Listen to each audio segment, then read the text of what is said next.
This is the lake that was built here in the 19th century. Rather strange lake, it's on the top of a hill. Saturday in the park with Jeremy. I went for a stroll around the Labour leader's favourite local beauty spot, Finsbury Park in North London. Do you have time to take a casual stroll with a journalist around your local park? Yeah, because doing things in a relaxed way is important, and doing other things is important. So going to a park, digging your garden, reading a book. However busy I am, my allotment is tended. It's in good order. We had a good crop of broad beans, and we ate them the other night. We had a lovely bean soup. Good afternoon, lovely to see you all. A slightly less relaxing part of his week. At a meeting of Labour's national executive on Tuesday, Jeremy Corbyn secured an automatic place in the leadership election. But he's not happy with new rules that say people who joined the party after mid-January don't get a vote.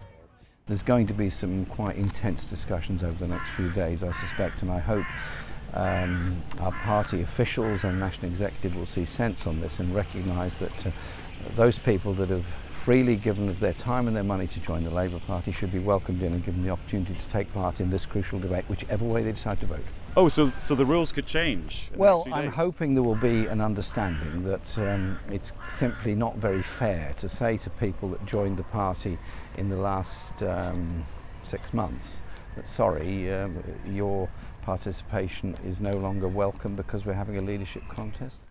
In the next few days, various Labour factions will be racing to sign people up as registered supporters who will be able to vote. It costs £25, not £3 like in the last contest. For people who can't afford the 25 quid, what would you suggest that they do? Well, that's the problem. If they can't afford the £25, what do they do? It seems to me that a £25 bar is quite high and not really reasonable.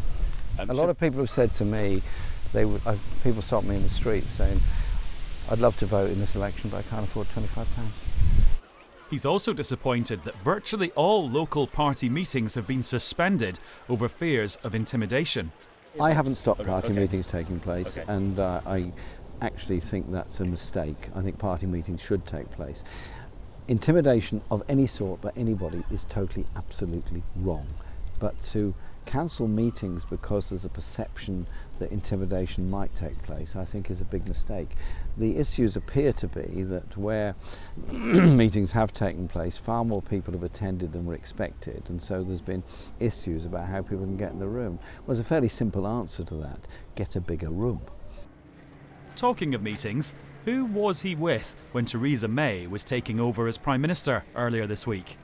I was with an all-party group, including Conservatives, talking to 2 of the Miami 5 who had been in prison in Miami and were released by the court decisions in the USA and the new rapprochement with Cuba, and actually welcoming the fact that there'd been an agreement reached between Cuba and them. I was actually with Conservatives and Labour people that was there for about 20 minutes, and then I went back to my office and continued my work.